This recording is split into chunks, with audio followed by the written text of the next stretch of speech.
I am the Tofu Golem. Please enjoy the video. In this video, I will explain how to play King of the Hill chess. This exciting variant adds a unique objective to the classic game.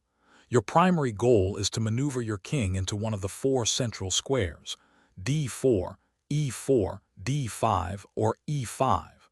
All other standard chess rules, including how pieces move and capture, remain exactly the same. It's a race to the center, but you must still protect your king from checkmate.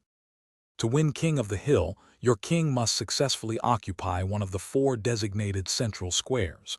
These are d4, e4, d5, and e5. However, there's a crucial condition. Your king cannot be in check when it lands on a central square. If your opponent delivers checkmate, you lose the game, regardless of how close your king was to the hill. This adds a fascinating layer of strategy to every move. Effective strategy in King of the Hill involves controlling the center of the board. Developing your pieces quickly helps create a safe path for your king. While pushing your king forward, always prioritize its safety. A checkmated king still loses. Sometimes, sacrificing a piece can open up the central squares, providing a direct route for your king to claim the hill. Think several moves ahead.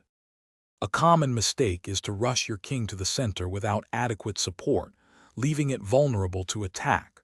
Always ensure your king is well defended as it advances.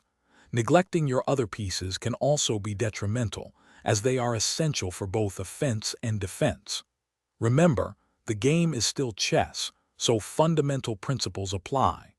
Practice playing to master the unique dynamics of King of the Hill.